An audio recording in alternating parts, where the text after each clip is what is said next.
começando o 184º episódio do Área de Trabalho da Gigahertz, patrocinado nessa semana pela ExpressVPN.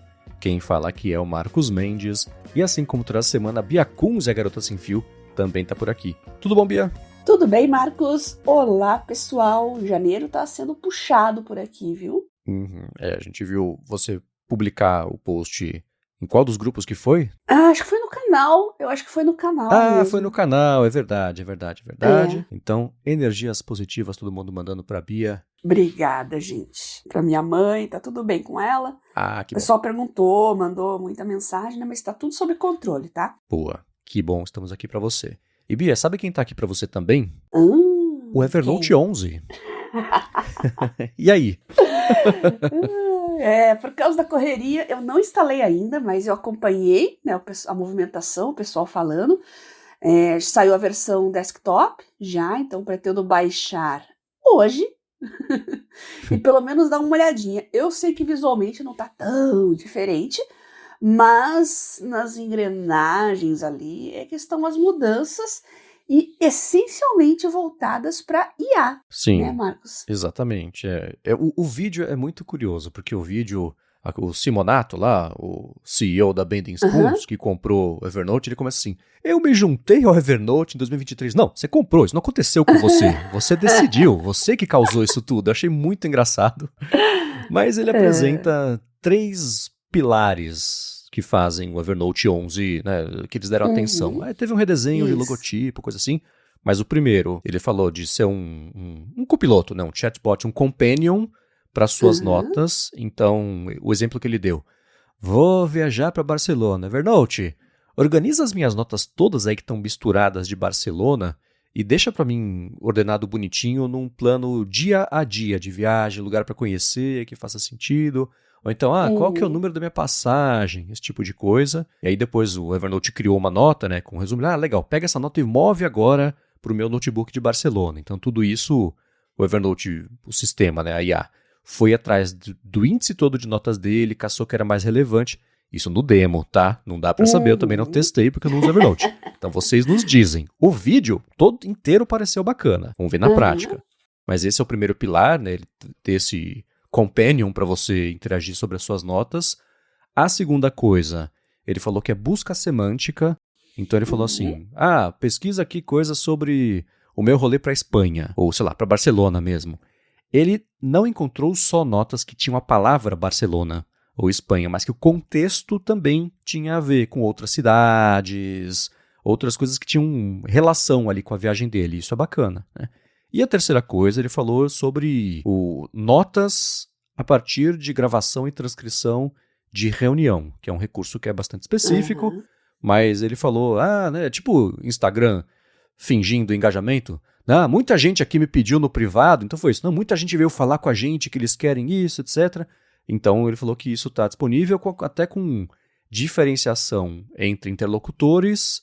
E aí tá lá, Speaker 1, Speaker 2. Você fala, o Speaker 1 é a Bia, toda a transcrição agora ele marca que é a Bia, ao invés de ter que trocar um por um. E essa é outra coisa que eu quero ver na prática, quero saber de vocês como é que tá, porque os testes de todas as ferramentas que eu fiz até hoje que fazem identificação de quem tá falando, dão uma tropeçada. Sim. Às vezes tem o Mac Whisper, tanto pela IA da NVIDIA, quanto a da OpenAI, quanto o próprio Apple Intelligence.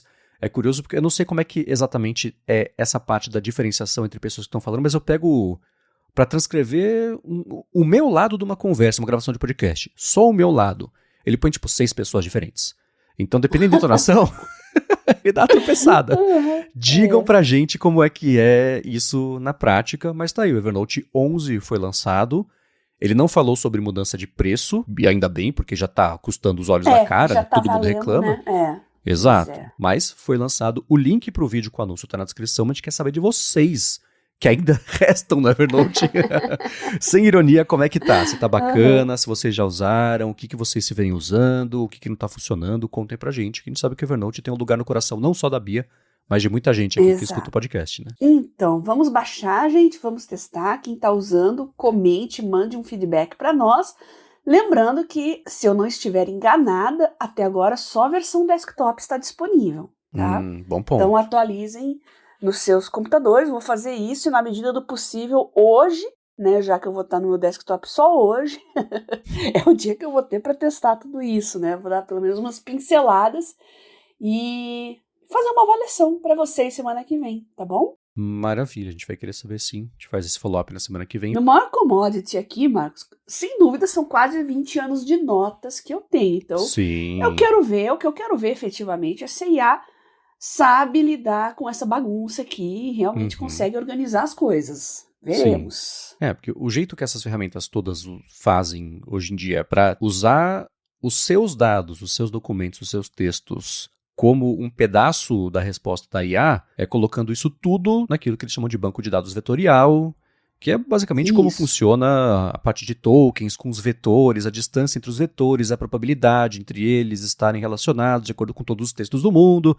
Então deve ter uma etapa dessa indexação que ele pega tudo que é seu, coloca nesse banco de dados vetorial, indexa do jeito que a IA consegue, na hora que você faz a pergunta, ele calcula a probabilidade e tal, noves fora, essa nota tem chance de ter a ver com isso. Empacota isso junto com a sua pergunta para ele gerar a resposta em cima de tudo que ele sabe, dos seus textos, e aí vem a resposta. Então, dependendo de como estiver implementado, pode ser muito bacana ou pode precisar melhorar. Mas só na prática mesmo a gente vai saber e deve também depender da quantidade de notas.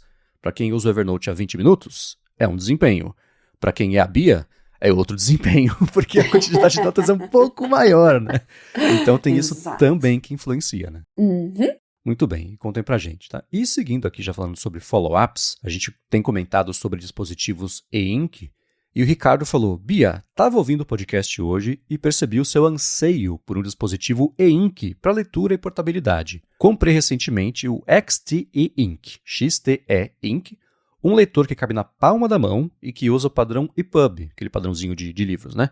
Ele falou que carrega via USB-C, usa um cartão SD como memória, que não é retroiluminado e que é muito leve. E pela foto que ele mandou, vou deixar aqui na descrição, a foto tem cara de leve, sabe? O dispositivo tem cara de ser bem levinho mesmo, né? E você pediu mais impressões, ele falou assim, que ele tem 4,3 polegadas, assenta tanto o EPUB quanto o TXT também, veio já com cartão SD de 32 GB, a resolução da tela é de 220 pixels por polegada, mostra arquivo de imagem que seja BMP e também JPEG. A bateria dura uma eternidade, ele falou que é 650 mAh, mas com uma telinha desse tamanho e ink ainda por cima, deve ser nuclear, né? Eterno. E ele falou que está sendo desenvolvido ainda o software, mas tem bastante possibilidade. Mandou o site que a gente deixa na descrição e ainda comentou que lá no AliExpress custou uns R$100. Pois é, me chamou a atenção o preço, né?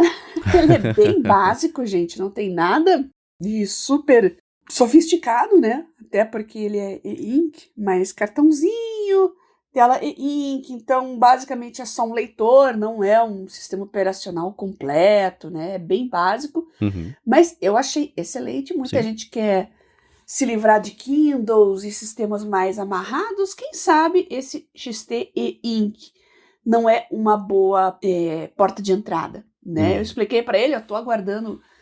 O que eu desejo é um dispositivo mais completo, claro, com caneta, mas por que não, né? 100 pila, Marcos, o que você acha? Vale a pena? É o que a gente fala dos americanos, né? $20. Se der errado, foram $20, né? A mesma coisa. São 3 dígitos? Então. São. R$100 é dinheiro? Mas é aquilo que quem tá curioso sobre essa categoria de produto pode talvez falar, tá, tudo bem, vai, se der errado, perdi R$100, é um cinema. Então, a gente vai deixar ali. Eu também achei bem legal, bonitinho. O tamanho dele parece ser o tamanho do, sei lá, do primeiro iPhone, assim, é meio diminuto, né? Mas ele mostrou que tem lá as pastas, então tem sci-fi, wallpapers, história, produtividade, fantasia, medicina. Então, tem ali um jeito de você organizar os seus conteúdos. A tela que mostra mesmo o texto corrido do livro, eu torço para que seja possível fazer alguns ajustes, porque eu achei que o tamanho da fonte para a tela é meio grande, você fica passando de página a cada parágrafo, né? Então, imagino que isso seja possível de ajustar. Tem até uma área de ajustes na tela que ele mandou pra gente da interface, que é de leitura, pasta, sincronia, push, interessante, e settings também. Push deve ser um compartilhamento, uma coisa assim. Mostra ali em cima, na barra, no menu, né, quanto de espaço tem livre, a bateria, a resolução da imagem, né, que ele mandou também de wallpaper aqui. É exatamente o que vocês esperam de um wallpaper, de um leitor de e-ink, não tem muito segredo, então achei bem interessante, curti a dica. E o Ricardo enfatizou aqui que ele tem Bluetooth para dispositivos de virada de página. Ah! Então, de repente, essa fonte não regulável pode não ser um problema. Se você está com um dispositivo ali, é só dar os cliques. Bem tentador, viu, Ricardo? Vou analisar com calma aí, quem sabe. E fica a dica para vocês, tá bom? Boa, link na descrição. E pelo tamanho dele, é capaz do passador de páginas, aquele da semana passada que era da Kobo, ser maior do que ele, né? Porque ele é bem pequenininho mesmo. Pequenininho, bem pequenininho. Legal, muito obrigado ao Ricardo pela dica. E ainda desse lance de dispositivos monotarefa, o Maurício falou que da volta dos analógicos, eu tô lendo um livro bem interessante sobre isso, que é A Vingança dos Analógicos. Por que os objetos de verdade ainda são importantes. Falou que é do David Sachs. É David Sachs com X, S-A-X, que é um jornalista canadense do David Sachs, com CKS, que é um idiota. E ele falou que fala do porquê, né? E os caminhos também das coisas vintage, analógicas, estão voltando. Aí ele, o que ele arrematou. O curioso é que eu tô lendo num Kindle. Então, mas é monotarefa, não é um smartphone, então tá perdoado. Eu, é claro, Legal. deixar o link na descrição aqui, tá vendo na Amazon, custa 20 conto pelo... Olha, o Kindle custa 30 e ele normal, livro físico, como fazia Gutenberg, 20 reais. Então, o link tá na descrição aqui. Então, é o Luciano Pires, que é nosso colega podcaster, também um abraço para ele. Abraço. Ele postou no Twitter um preço de um mesmo livro, a versão Kindle, a versão livro, praticamente idênticas, 70 e poucos reais. E ele comentou, olha, vocês lembram que a parte digital aí dos livros ia baratear tudo, etc, etc. Não é bem assim. Aí eu decidi ser um pouco irônica e falei, peguem o de papel, porque não tem perigo da Amazon apagar tudo. A hora que eles quiserem, sem você perceber ainda. Não vem na sua casa e tira da sua estante. Infelizmente, a gente tem que levar isso em consideração, né? Se é uma obra que você quer que perdure, né? Você talvez precise cogitar tê-la na sua estante, ao invés de no seu Kindle. Eu no Kindle AirGapped, que nunca conecta no Wi-Fi, fica só com o livro ali. Também. Pois é, riscos da vida digital moderna de consumo de conteúdo, né? E sobre o Clix, que é aquele acessório com tecladinho físico, né, de plastiquinho ali, clique, clique, por isso o nome. O Ricardo Consolo falou o seguinte, né, pegando carona nesse Clix aí no dispositivo, tô ansioso para saber a opinião de vocês sobre o Duophone, um telefone conceito. Se a gente ainda não falou sobre ele, não falamos ainda sobre ele.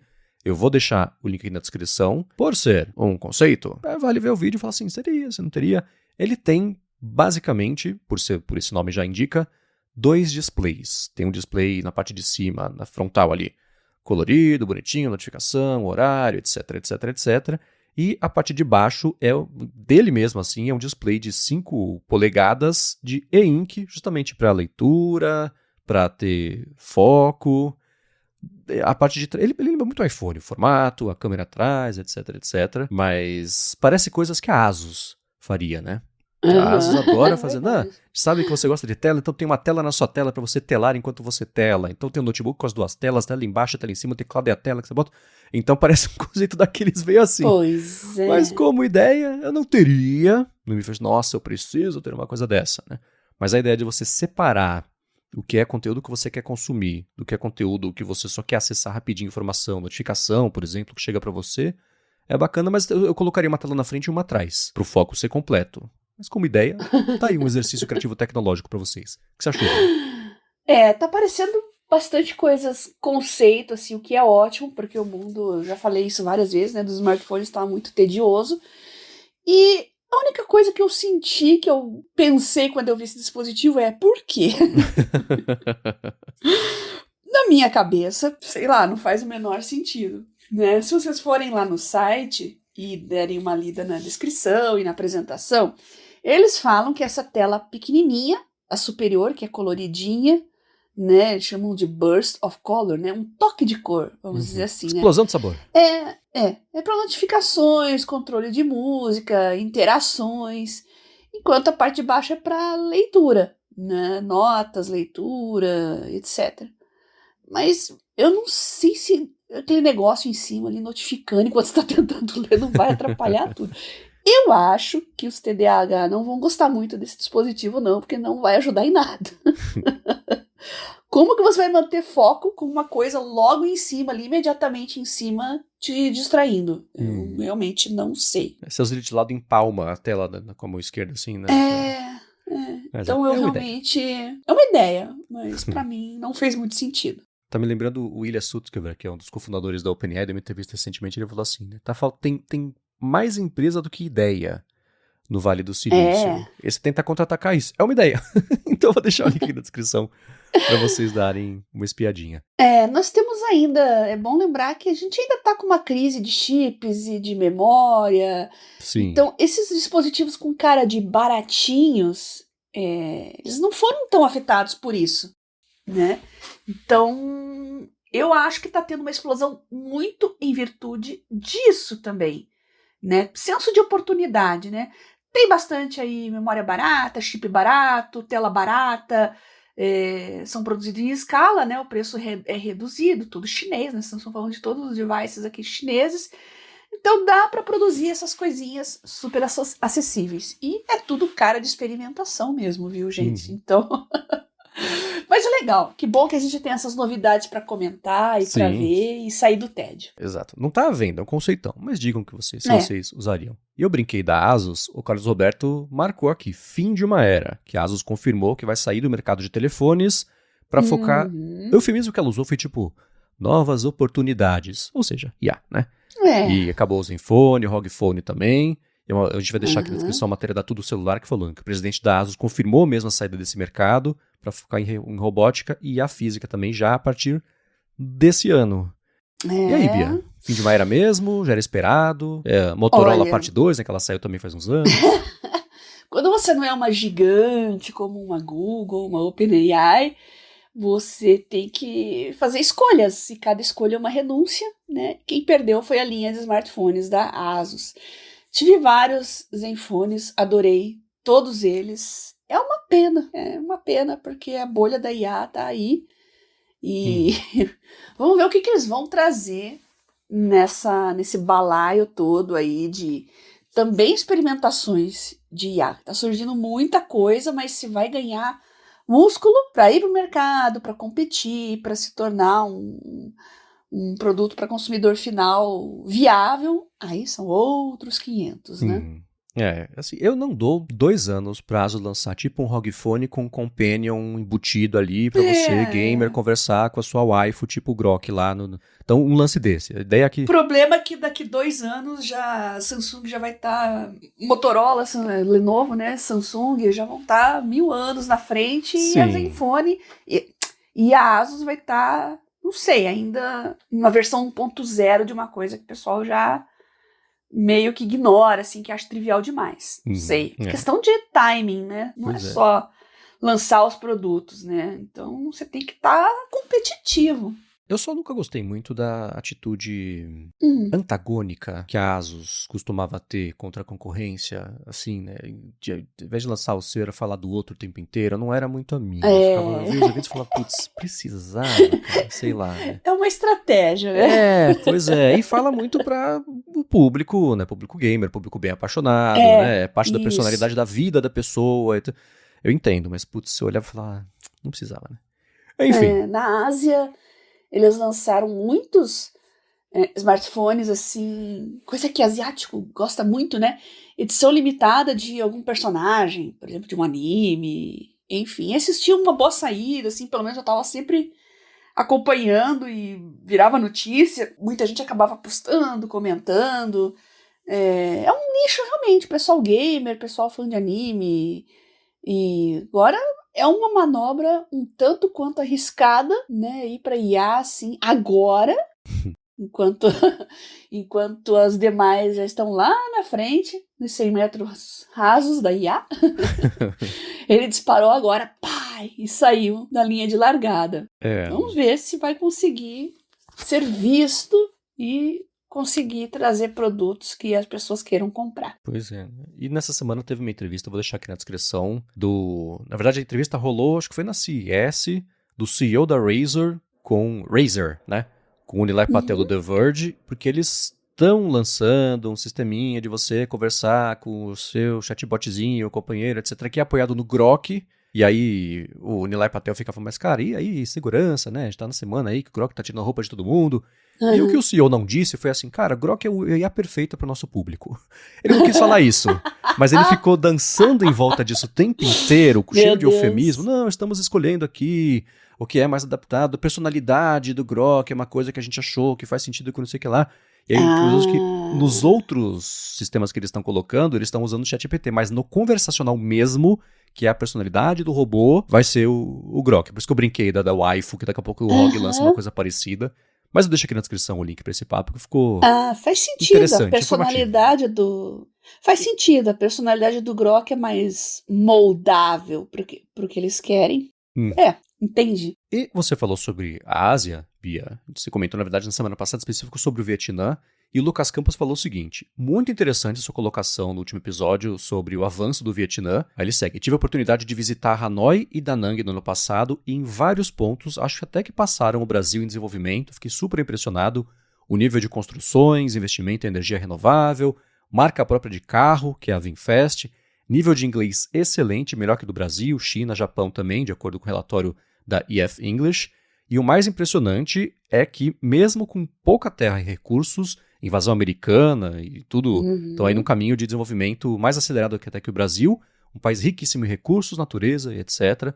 Aí ele segue, acho que não aproveitamos nenhum décimo do nosso potencial, inclusive super recomendo os relatórios da EF English. Ele conclui que anualmente fazem um reporte que é interessante de ver como o nível de inglês em diferentes países vem evoluindo, a queda no ranking da China durante a pandemia, por exemplo, os mais jovens que têm mais acesso à informação não serem a população até com melhor nível de inglês e coisas assim. Obrigado, Lucas, por ter mandado esse follow-up, bem interessante, né? Muito bom, Lucas. E é isso aí, o Lucas aí só confirmou aquilo que a gente comentou semana passada. E, gente, a gente tá no buraco. Parece que a gente patina e não tem saída. Sucesso pro pessoal do Vietnã, porque esse povo comeu pão que o diabo amassou e merecem que prosperem. E o Gemerson Santos falou o seguinte, né? A gente tem comentado sobre atenção, foco, distrações, é um assunto meio perene aqui no podcast.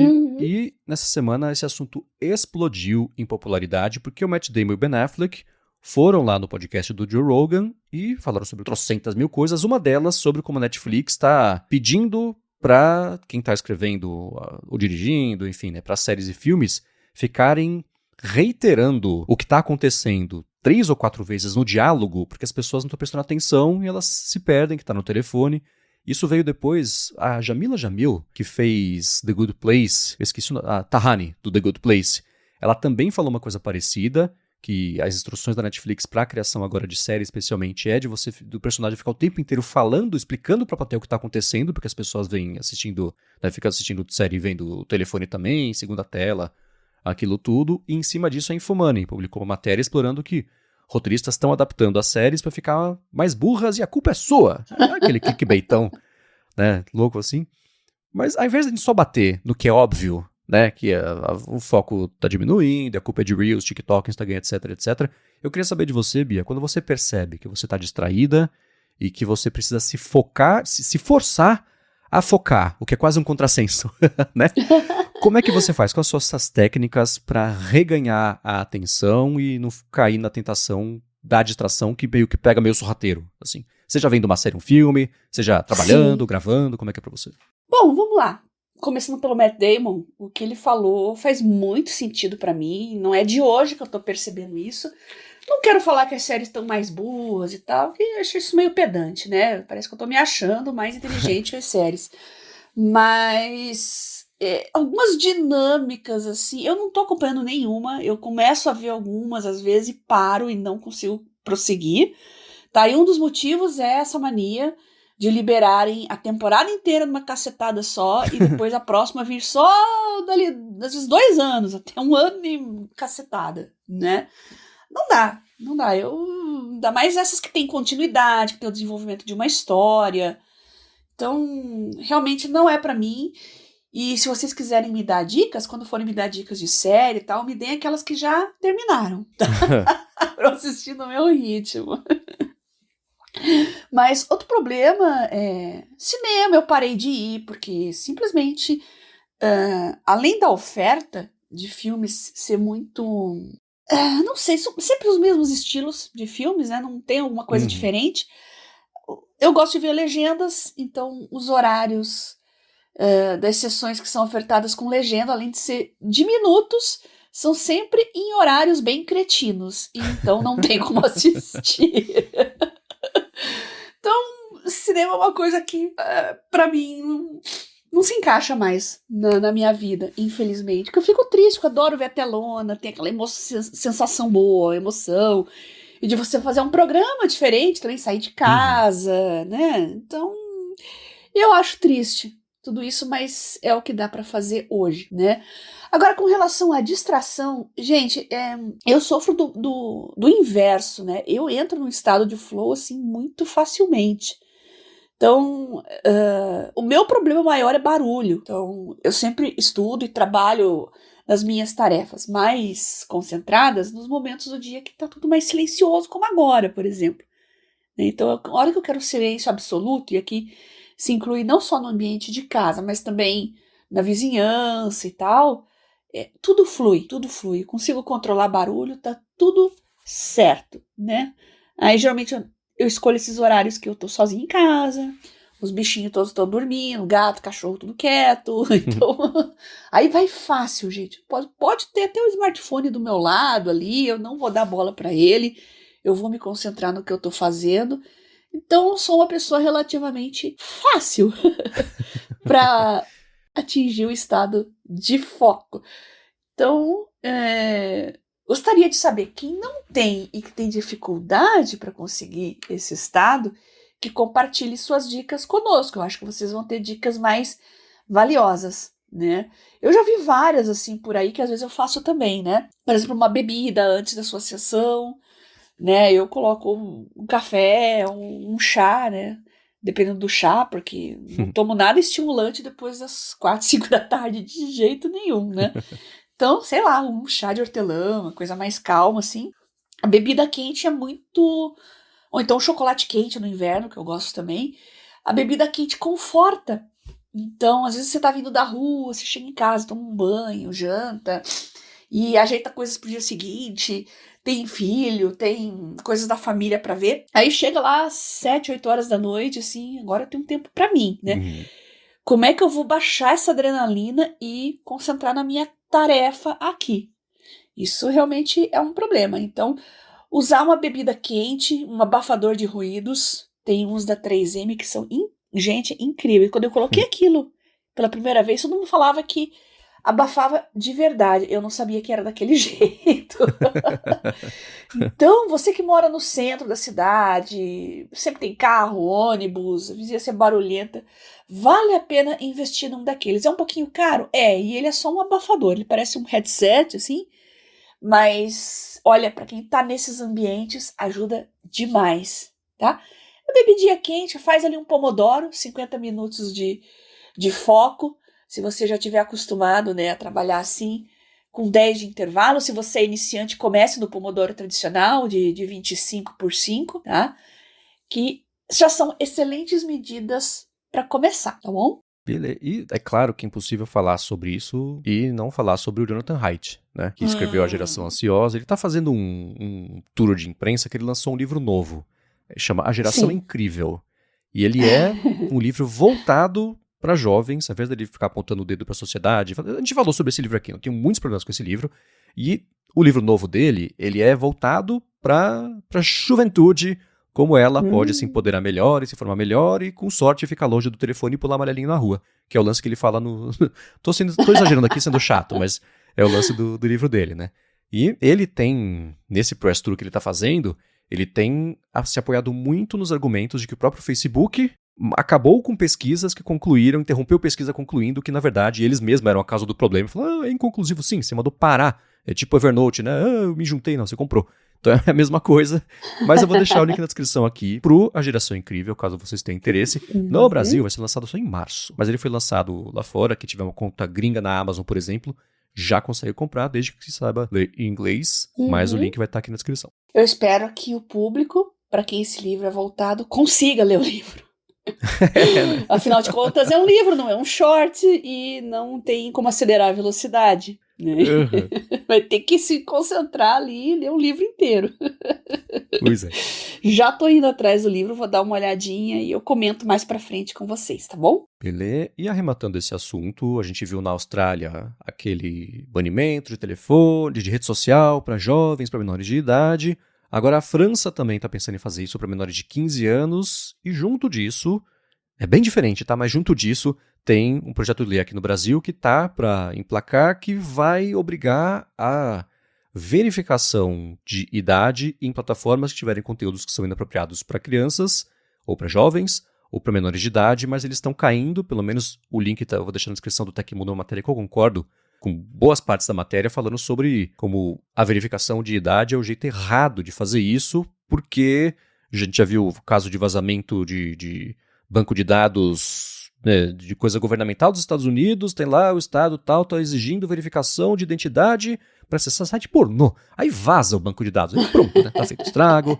Tem parte de jogo também. Esses são até mais fáceis de burlar. Teve um que você fazia selfie com o personagem do videogame e ele aceitava como a verificação de idade. Então, o contra-argumento a esse tipo de lei é que a responsabilidade teria que ser de pais, mães e responsáveis. Aí entra naquela discussão de que, putz, tudo bem, criança de 4, 5 anos, ok, mas jovem, 16, ainda é menor de idade, de 15, mas ainda assim tem autonomia. É uma confusão, a gente não vai resolver esse assunto aqui, mas eu deixo aqui na descrição tanto o link sobre essa crítica ao projeto de lei, quanto também sobre a França sendo mais um país que vai passar a proibir rede social para menor de 15 anos. E esse é o tipo de lei que eu aposto que deve ser aprovado em mais países, com o asterisco de e como é que você verifica a idade se verificar a idade está errado? Eu sei, tá? Mas é para isso que está apontando, né? Conforme nós aqui no Área de Trabalho prevíamos, né? Essa é uma ideia que vai se alastrar e já está começando, tá? Não sabemos ainda os efeitos, não sabemos ainda as consequências, principalmente em termos legais, né? Porque se discute muito isso também. Então, vamos ver. Como o Marcos disse, eles estão planejando, estão em discussão ainda. Então, é bom que se discuta, né? Principalmente se você incluir na discussão pessoas que sabem o que estão falando, que nem sempre é o caso. E o livro do Jonathan Haidt, eu abri aqui, Marcos, você colocou o link, tá em pré-venda, né? Vai ter uma versão Kindle, versão física, eu acho que seria interessante, se vocês quiserem comprar para os seus filhos, compre a versão física de preferência. Que é mais que o dobro do preço. Deixa eu deixar registrado aqui. 70 contra 30. Mas tem mais chances deles chegarem até o fim. E a capa é bem apelativa, gente. Apelativa não no mau sentido. Apelativa voltada para essa geração mesmo, né? Um guia para ser livre e se divertir em um mundo cheio de telas. Interessante. Só em março. E o físico só em abril. Então, ou quem puder ler em inglês, português, já tá disponível, na Amazon gringa. Os dois links estão aqui na descrição, né? E para encerrar essa sequência sobre atenção e estudos e etc., Sylvester Stallone concorda com você, Bia. Ele acabou de publicar um vídeo mostrando que ele escreveu um livro inteiro à mão, porque é assim que ele consegue tirar a informação do cérebro, passar para a página e entrar no flow, como você comentou. Ele mostra todo o manuscrito ali, todo rabiscado, os garranchos, etc., mas ele é mais um que é time caneta. Foi o que me chamou a atenção, né? Eu não lembro quem mandou pra mim, então não coloquei aqui, porque eu vi, salvei e depois, nossa, eu vou colocar isso na pauta, né? Porque, bom, pra quem não sabe, o Sylvester Stallone, quando ele protagonizou Rocky, né, o primeiro filme, ele que roteirizou toda a história, né? Além de ser o protagonista, então foi uma ideia que ele teve, ele escreveu em pouquíssimo tempo.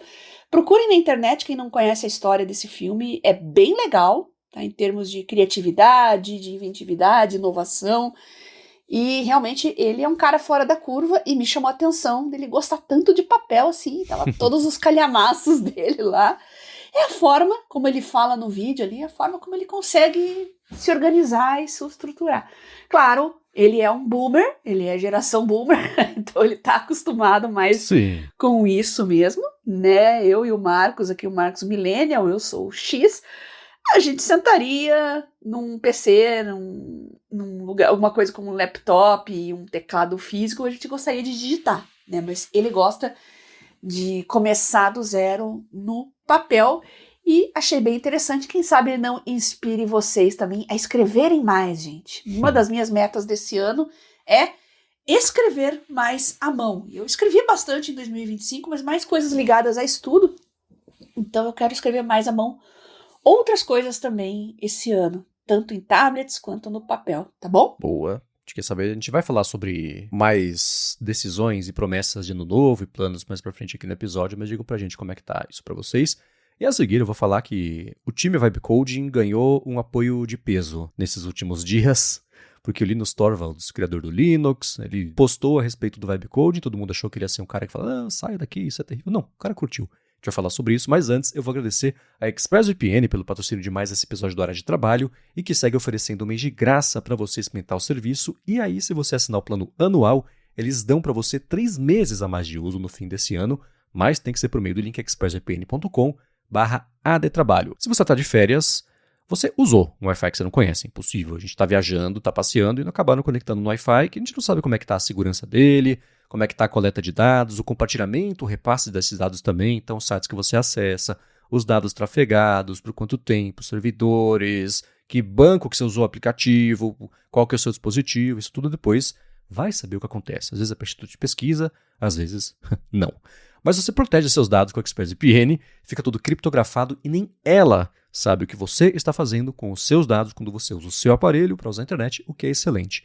E para streaming é muito bacana também, porque dependendo do país que você usar a ExpressVPN para rotear a sua conexão, eles têm coisa de 100 países, servidores aí pelo mundo, você vê o catálogo desses países, que é diferente do catálogo aqui do Brasil. Então você vê mais coisa pagando pelo seu streaming.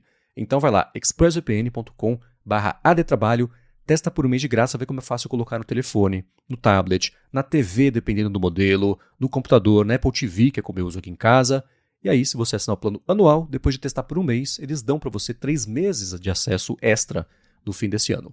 Muito obrigado, ExpressVPN, pelo patrocínio de mais esse episódio do Área de Trabalho e pelo apoio a toda a Gigahertz. E se sua meta para 2026 é navegar de forma mais segura, protegida, não só você, mas também a sua família, conte com o ExpressVPN, a quem eu agradeço por patrocinar o Área de Trabalho.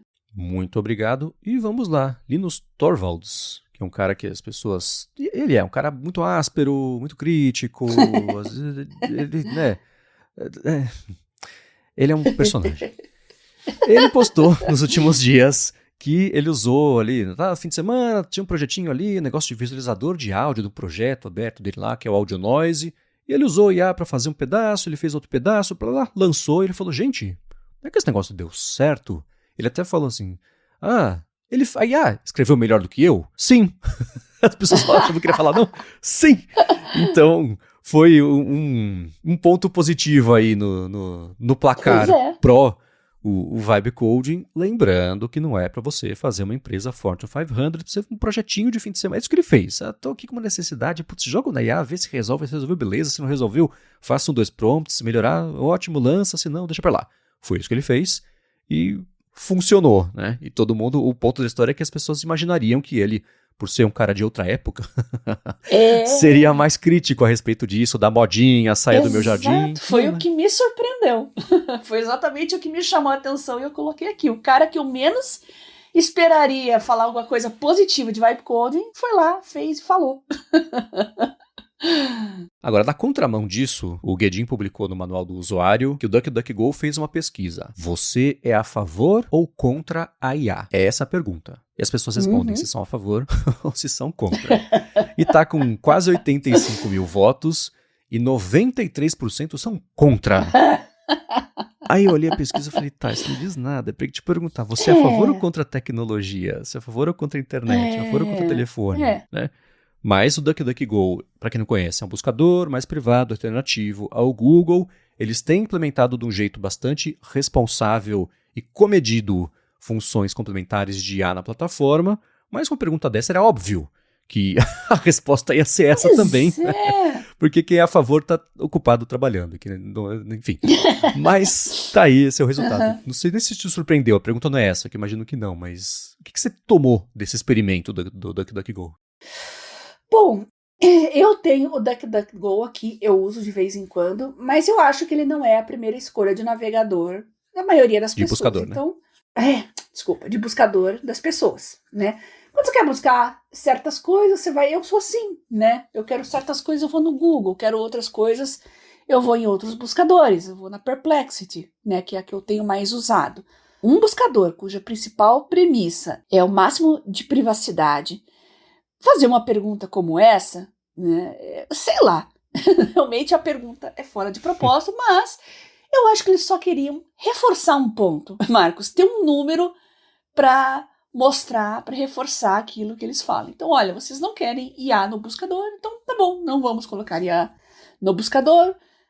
A voz do usuário é a voz de Deus e tá aqui, 93% não quer.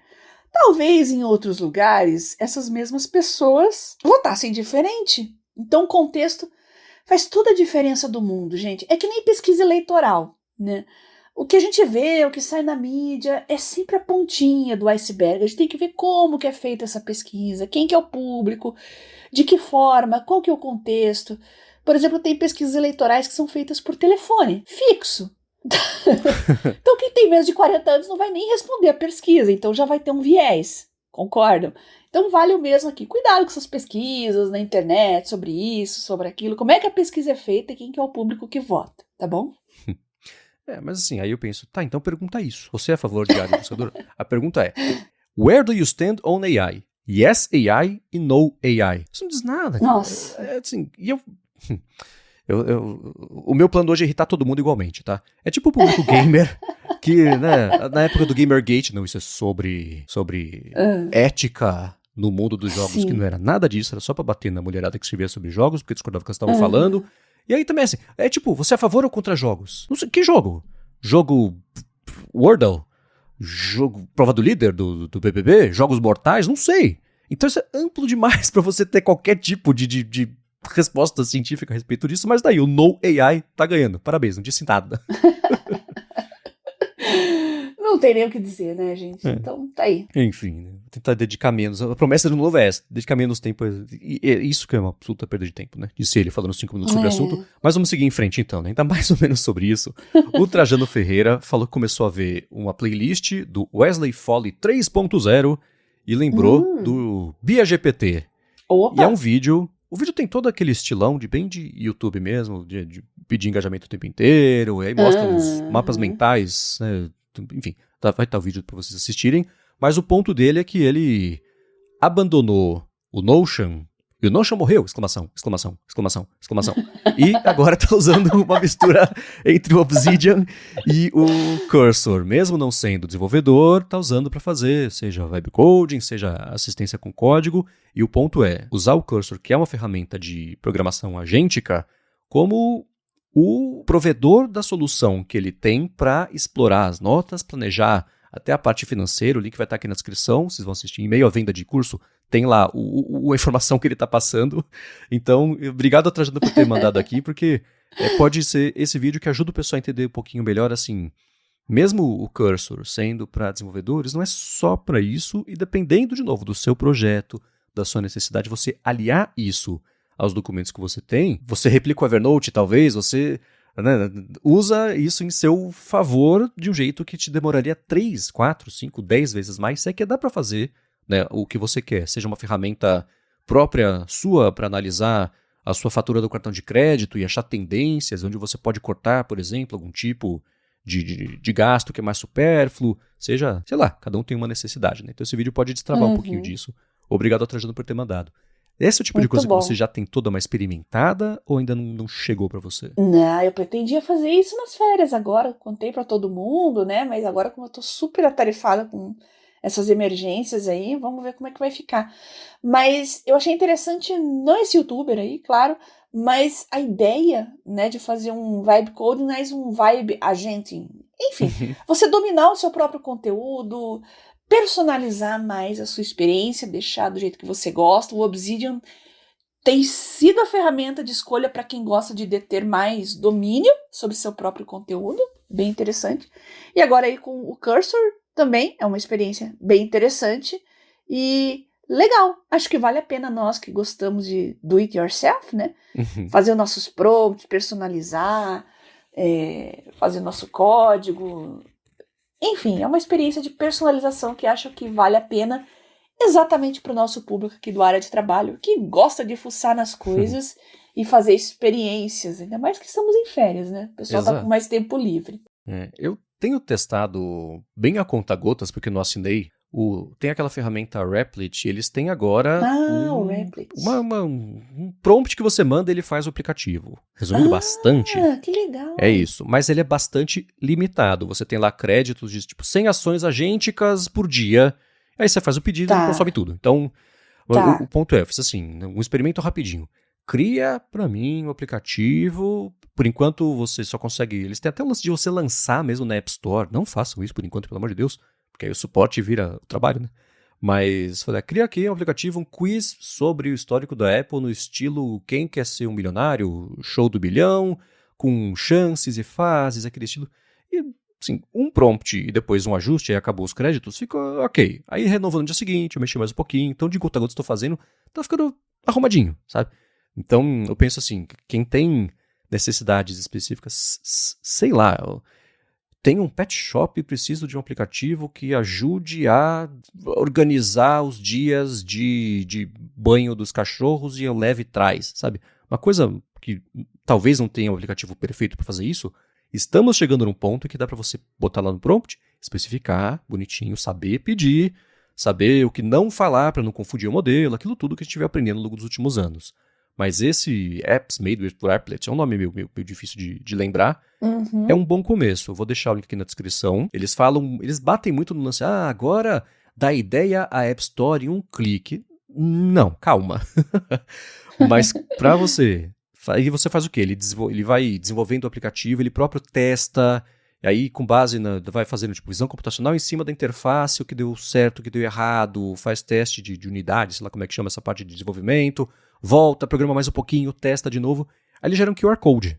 Aí você tem que baixar um aplicativo deles e pistolar esse QR Code, aí ele abre o aplicativo no seu telefone. E é interessante fazer isso. Interessante. Então eu vou deixar, o Fabrício, que apresenta comigo e é sobre controle, ele fez um joguinho quiz sobre bandeiras, sabe, do mundo, que ele tem todo o lance dele de idiomas e países, etc. Também, imagina, sei lá, criançada, divirta-se com isso, né? Faz um projetinho de fim de semana. Então, acho que esse tipo de coisa que a gente vai começar a ver. Estamos num ponto em que agora você faz um texto e te gera um app para você usar no seu telefone, sabe? Pensa daqui a 5 anos, daqui a 10 anos, que eu sempre falo sobre isso, né? Então isso tá bem divertido. Vale o teste, link na descrição. Eu comecei a fazer umas coisas. Dá para fazer brincadeiras, assim, educacionais também. Eu fiz comigo, né? Uma dessas também, para diagnosticar anemias, né? Meio que eu gosto muito de fluxos, assim, para diagnósticos e para tomadas de decisões. Então, às vezes você consegue fazer umas brincadeirinhas assim para diagnosticar doenças e condições. Enfim, é lúdico de diversas maneiras diferentes. Legal. Sim, pensei, sei lá, né? Imagina você fazer um aplicativozinho que a criança coloca um nome, uma profissão, um país, ele inventa uma história fantástica em cima disso, com ilustraçãozinha, sabe? Legal. Dá pra pirar, né? O que é a parte legal disso. Se não ficar bom, tudo bem, você passou porque ele leva 10 minutos para fazer o app a primeira vez. Aí depois vai ajustando, cada um leva um pouco mais de tempo ou menos, né? Mas bem interessante. O link vai estar aqui na descrição. Bom, ainda sobre IA, pessoal, esse é um daqueles links, aquela notícia que chegou para mim de revoada. Foi uma nuvem de gafanhotos que caiu no meu Telegram. Todo mundo mandando essa notícia. Da criança que foi diagnosticada com uma doença rara pelo ChatGPT após ter passado por 17 médicos. Então, claro, né, é aquele tipo de notícia bait, assim, que corre pela internet por ser inusitado, por envolver IA, por envolver uma criança e por nós estarmos numa discussão aí no Enamed, essa semana, né, que teve uma avaliação aí das escolas de medicina, que foi um festival de vergonhas, né? Os nossos médicos assim formados realmente estão bem despreparados de maneira geral. Então, claro, essa notícia aí acabou circulando e ganhando muito impulso, tá?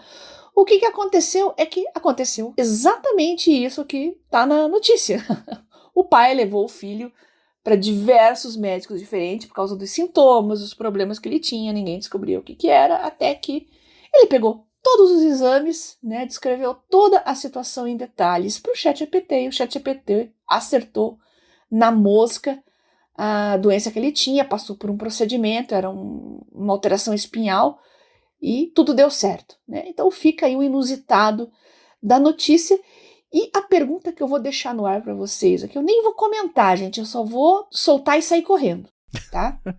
Nenhum médico ocorreu ele consultar o ChatGPT?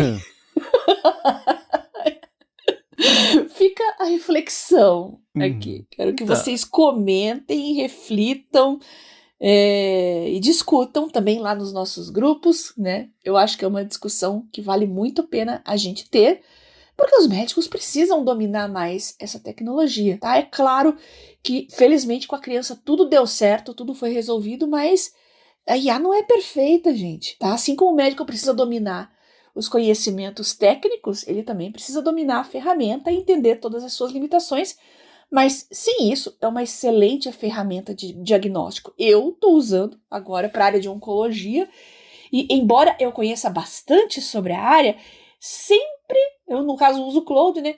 Ele sempre me lembra de algum biomarcador, algum gene que eu posso colocar na variável ali, analisar, será que tem alguma interferência? E não raro eu vou lá, vejo e realmente era aquilo. Mas claro, eu tenho o insight, analiso se ele é viável, eu posso ir na literatura, fazer um double check, e é isso que os médicos tinham que estar fazendo. Concorda, Marcos? Eu concordo. Assim, pode muito bem ter acontecido que os 17 médicos tentaram usar a IA e ela só respondeu outra coisa, né? Existe... E foi uma coisa, a gente também não é sob controle. Falou no fim do ano passado com o Dr. Felipe Kitamura, radiologista bastante conceituado e que tem um pezinho, os dois pés, na verdade, no mundo da tecnologia. E a conversa com ele foi interessante porque tinha todo aquele papo, né? Tecnologia vai acabar com radiologistas. E ele falou, cara, tem mais radiologista hoje do que antes, né? Isso é totalmente furado. E ele falou, cara, eu tava usando como esses dias, tinha um caso, etc. Não conseguia chegar na solução que eu precisava mesmo. Usei lá o GPT e fui conversando, ele me deu 3 hipóteses, uma era o diagnóstico. Então a primeira coisa, você saber usar a ferramenta, depois prestar atenção quando ela te responder certo e saber diferenciar quando responde errado, né?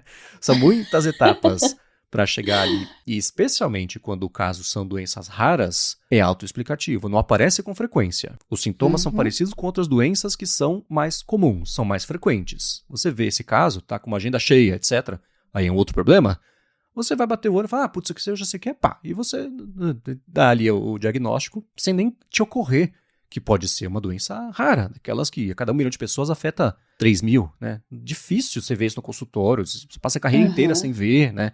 Então eu lembro quando eu trabalhava na agência que era só específica com clientes de farmacêuticas, tinha muita campanha de doença rara. Por conta disso, né? E você que trabalha com saúde sua vida inteira sabe melhor do que eu. Tô falando aqui de orelhada e de uma leve familiaridade, né, tangencial ao mundo da saúde. Mas claro que com 17 médicos, talvez deveria ter encontrado a solução, né? Mas não tem nada mais... Motivação maior não existe do que a própria família tentando resolver o problema de alguém da família que está convivendo com isso todo dia, né? O médico não por descaso, mas a vida dele, o trabalho dele é esse. Tem muita variável, né? Mas eu concordo com você. 17, umzinho podia ter conversado, né? Algum médico ali usou um prompt ruim. Talvez os primeiros. Veja, o que ele acabou fazendo como pai, né, claro, preocupado com o seu filho, ele pegou todos os exames que o filho fez, descreveu toda a história, passou por outros médicos, as outras hipóteses. Então o ChatGPT com certeza tinha um prompt bem completo, um vasto material ali e um histórico bem rico para analisar e chegar à sua conclusão. Então ele já sabia o que não era. Então fica mais fácil filtrar. Por isso que ele acertou. Pois é. Então tem que levar isso em consideração também, tá? Os erros alheios podem ajudar no seu acerto. Prompt negativo, né? Isso funciona também. Isso, exatamente. Então, tá aí. Mas fica a dica para os nossos médicos. E eu vou pegar aqui o exame, o ENAMED. Já tem a prova aqui online, tem o gabarito também. Eu vou jogar lá no Claude. E vou falar, e aí, Claude, você está apto para ser médico? Quero ver o que ele vai falar dele mesmo, eu tô curiosa. Esse é um ponto importante para esses testes todos que a gente vê, né? Você pegar prova que não existia ainda quando o modelo foi treinado, que senão acontece a pergunta tá no treinamento. Aí ele só responde, ele puxa da memória e responde o que tá lá, né? Então você pega a prova nova para responder, você pode ver, sempre cai o desempenho dessas IAs todas versus provas antigas que, de vários jeitos, né, simulado, esse tipo de coisa, acaba entrando lá. Então é um bom teste de fazer mesmo, Bia. Manda bala. Legal. Então eu já vou pôr na minha pauta aqui pra semana que vem. Boa. E encerrando a parte de tecnologia e saúde, me conta do adesivo de glicemia da Samsung pelo suor. Bem interessante isso. Olha, acho isso muito legal e, gente, tá surgindo um monte de wearable pra saúde, tá? A gente volta e meia fala aqui desde monitores de sono, de exercícios, de atividade cardiovascular. Agora nós temos um que monitora, já tinha promessas a respeito disso, né? De pegar o suor e analisar determinadas biomoléculas ali presentes no suor. E esse dispositivo aí, segundo a fabricante, alcançou uma impressionante precisão de 97,3%. Tá, mas isso aí tudo é o que a Samsung está falando, ainda não está disponível, está bem no início. Mas eu acho promissor, porque qualquer iniciativa que ajude na adesão ao tratamento por parte do paciente é bem-vinda. Tá? E a gente falando de diabetes, nossa, aquelas picadinhas, né? Picadinha na hora de monitorar, picadinha na hora de aplicar insulina. Então, realmente, isso é uma barreira para muita gente. Então, em vez de você se picar todo dia ali só para monitorar, um adesivo pode muito bem substituir sem dor, sem estresse, sem dor de cabeça e sem esquecimentos por parte do paciente, já que o adesivo tá ali, né? Então, legal. Vi a notícia, gostei e vou acompanhar aí o futuro, tá bom? Boa. E obrigado ao Marcos Aguiar por ter mandado essa dica pra gente. E pra gente finalizar aqui o episódio, a gente vai trazer... A gente fez no fim do ano passado a retrospectiva do ano passado, né? As nossas aqui. E o Ângelo Marcondes mandou a dele e falou, né? Que respondendo a nossa pergunta sobre o curso que ele curtiu fazer no ano de 2025... Ele falou que foi um curso de xadrez no Duolingo. A gente falou sobre cursos diferentes, né? Cada um tinha feito e tal. Ele fez esse aqui. A minha cunhada tá fazendo também. Ela tá fazendo Duolingo. Tinha dia que ela fazia idioma, tinha dia que ela fazia de xadrez, que é interessante. E o Ângelo segue aqui. Eu uso o Duolingo há um bom tempo no aprendizado de inglês, mas o curso de xadrez mexeu comigo. Eu já sabia o básico, graças aos meus amigos que me ensinaram, mas fazer um curso, aprender além do básico e ainda praticar, e é claro, me divertir, foi bem estimulante. Na verdade, está sendo estimulante, ele conclui. Olha, eu vou baixar o Duolingo e gostei da ideia, hein? Eu, apesar de saber jogar, faz muito tempo que eu não jogo, mas tá aí, fica a dica, curso de xadrez. O Duolingo é muito legal, mas eu, assim, nessa parte de idiomas eu tenho algumas restrições, né? Sim, também. Ele é lúdico, divertidinho, eu acho que para criança, adolescente funciona bem, mas um adulto que quer aprender um idioma precisa de mais robustez, assim, ele fica muito é mais diversão mesmo do que aprendizado, tá? Então, vamos ver se com o xadrez também é assim. Foi a minha conclusão.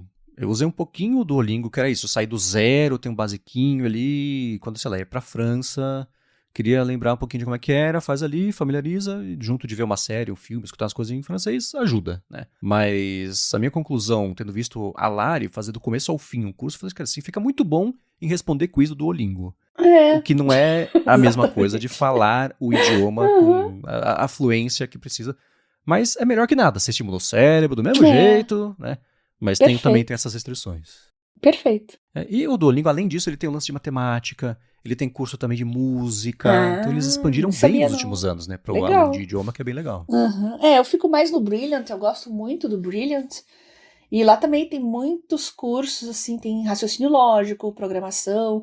Vocês que adorariam saber programação, mas não sabem nada de nada, vão lá, baixem o Brilliant, no Brilliant, e mesmo no modo gratuito, você faz todo dia um exercíciozinho, você começa a desenvolver aos poucos o raciocínio lógico de programação, né?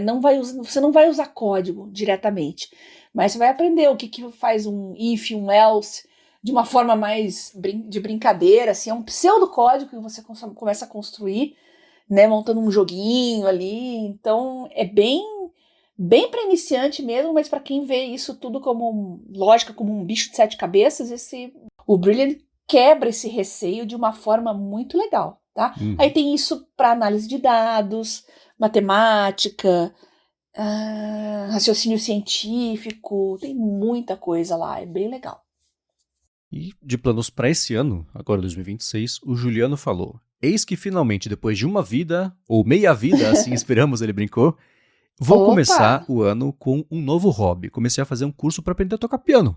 Aí ele segue, como não poderia deixar de ser, o Notebook LM está me ajudando com as partes teóricas, fazendo pesquisa com Deep Research, geração de áudios, vídeos, slides, infográficos também, e o Gemini está ajudando na questão da organização dos estudos, planejamento das aulas da semana, acompanhamento da evolução, além de dar dicas para uma melhor evolução sem sobrecarga. Uso muito interessante do Notebook LM. Nossa, faz um tempinho que eu não uso, né? O Notebook LM é fabuloso. Você que é estudante, que quer começar a estudar, vai fazer um curso, ou então você está estudando e precisa de um auxílio, precisa de um tutor ali segurando a sua mão, é indispensável, tá?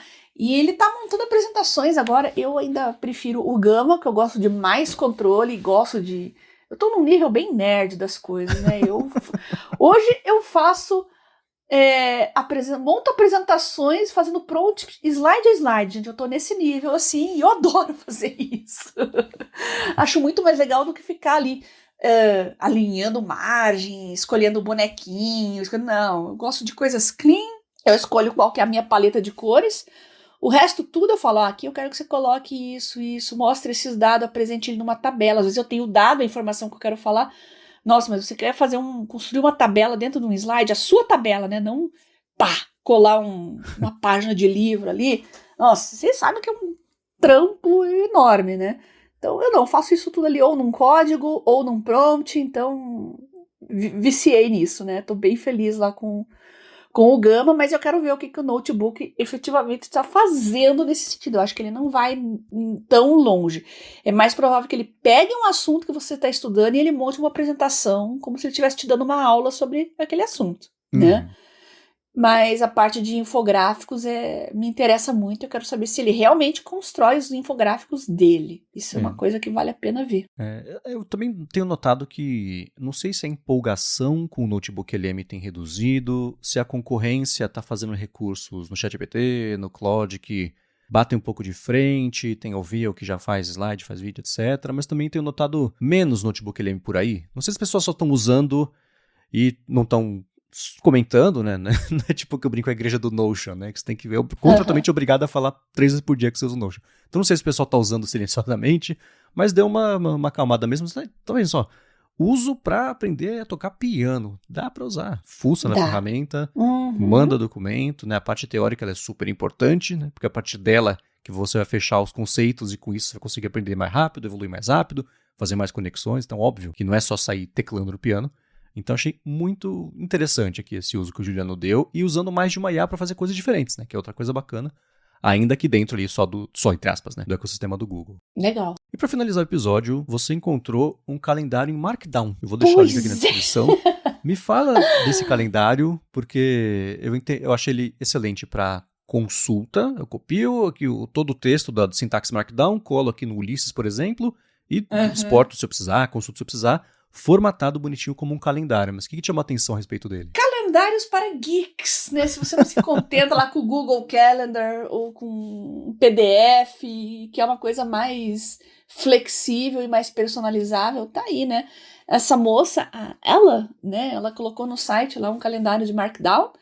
E quem deu a dica foi, se eu não me engano, o Samer Spencer lá nos grupos, tá? Tinha uns errinhos ali no começo, ela já corrigiu, então tá tudo bem certinho. Qual que é a vantagem? Gente, a vantagem é que você pega em Markdown e coloca em qualquer lugar que aceita Markdown. E aí você personaliza. Quero montar um calendário de treinos. Não quero ficar colocando lá no Google Calendar o dia, a hora. Não, eu quero fazer uma coisa mais personalizada. Eu quero colocar num outro app que não é de calendário. Quero que fique bonitinho se eu quiser imprimir ou fazer alguma outra coisa, exportar para algum outro lugar. Então, tá aí. Né, tem vários formatos, né, formato tradicional, chinês, calendário de tudo quanto é jeito, calendários interativos, tá? Então, se você quer um calendário diferente para os seus planos e para as suas metas em 2026, dê uma conferida, o Marcos vai deixar o link e depois me conte se vocês estão usando aí no Notion, no Obsidian, no Ulysses, como o Marcos, e tragam o feedback para mim, @biacunze no Telegram. Boa. E é interessante ver nesse post que ela fez, porque ela teve, no ano passado ela publicou, né, o calendário de 2025 e essa é a intenção. Vou fazer um calendário e compartilhar com as pessoas. Aí começa, né? Dá pra começar na segunda? Dá pra começar no domingo? Dá pra ser um calendário contínuo, ao invés de ser mês a mês? Dá pra ser interativo? Aí fica imaginando que cara, eu só quis fazer um negócio legal, agora virou um trabalho, tem que dar suporte, cada um tem uma necessidade. Ainda mais calendário, né? Que é uma coisa super específica, assim. Então, nesse ano ela fez, né? O tradicional domingo, tradicional segunda, contínuo domingo, contínuo segunda, contínuo interativo também, começando na segunda, deve fazer o do domingo também. Então, parabéns pra ela que passou esse tempo. Pela paciência. Pois é. Que não é um projeto novo, né? Mas é uma coisa de longo prazo. E agora que o formato Markdown tá mais popular, né? Acho que tem mais pessoas usando. E as próprias ferramentas, né, Marcos, estão cada vez mais aceitando esse formato. Sim. Então, eu acho que essas múltiplas aplicações e múltiplos tipos diferentes de uso começam a ganhar visibilidade. E tá aí. E para quem já ouviu falar e não lembra, ele é um jeito muito fácil de formatar texto com pequenos códigos. Tem variações, né? Eles falam que são os flavors dele, mas para link, negrito, itálico, esse tipo de coisa, ele é muito fácil. Você vai digitando ali, é que nem o LaTeX, né? Que é o jeito de você digitar matemática. Esse é para você digitar HTML. E hoje em dia, até por exemplo, pintou no iOS mais novo, você escreve com a sintaxe Markdown. Então, um negrito, você coloca entre 2 asteriscos, né? Itálico, entre 2 underscorezinhos ali. Você coloca assim, escreve assim no aplicativo de notas, na hora de exportar, ele exporta formatado. Para você não ter que ficar perdendo tempo formatando isso, né? Então, asterisco, jogo da velha, né? Hashtag, para fazer um título H2. Se for 3, você bota 3 hashtags. Então, vale a pena dar uma espiadinha se você trabalha com esse tipo de texto de formatação, dependendo do seu trabalho. No dia a dia de muita gente não faz o menor sentido usar, mas para WordPress eu acho muito bom. Para escrever, em geral, né? Para organizar os meus textos, eu uso o Markdown, não abro mão. A implementação que tem no Ulysses, para mim, ela é perfeita. Eu não sei nem se é a implementação padrão, eu acho que é, mas se não for, tô ferrado, porque funciona muito bem essa que eles colocaram ali. Recomendo que todo mundo dê uma espiadinha. E como eu disse, né, se você encontrar um uso legal, bacana, diferente para um calendário e para suas metas deste ano, conte para mim e para o Marcos que nós vamos adorar compartilhar aqui no podcast. Sim, e um dos caminhos é em gigahertz.fm/feedback. E se você for em gigahertz.fm/adtrabalho, qual que é o número? Já perdi a conta. 184, você encontra os links aqui do que a gente comentou no episódio, tem aqui no player de podcast também nas notas do episódio. Obrigado a ExpressVPN pelo patrocínio do episódio de hoje, a vocês que deixam reviews, avaliações e quem recomenda o Área de Trabalho para semana após semana mais gente ainda poder chegar por aqui. E obrigado a você, Bia, por semana após semana ajudar todo mundo, inclusive eu, a ter uma vida cada vez mais produtiva. Eu que agradeço você, Marcos, pelo convite para fazer o Área de Trabalho, nossos patrocinadores que viabilizam ele e vocês, ouvintes, que mandam dicas, sugestões, comentários, links, produtos novos e diferentões que a gente gosta de criticar e comentar aqui no episódio, bem como formas diferentes de você usar IA e novas tecnologias. Uma coisa trivial e banal como um calendário, aqui no Área de Trabalho pode ganhar toda uma nova experiência, pode se transformar numa nova experiência. Então, mandem aqui para mim no meu Telegram, @biacunzi, onde vocês também podem pedir os links para os grupos, o Mundo Sem Fio, Produtividade Móvel, e a Na Prática, do Albert, além do meu canal do Telegram e o canal do YouTube. Boa, para falar comigo, MVC Mendes, no Instagram e no Threads. Eu apresento por aqui o Área de Transferência ou a Fonte. Para a Alura, eu apresento o IA Sob Controle. E vocês encontram meus textos no 95Mac. Obrigado mais uma vez pela audiência de vocês. E a gente volta na quarta que vem. Beijoca sem fio a todos e até semana que vem.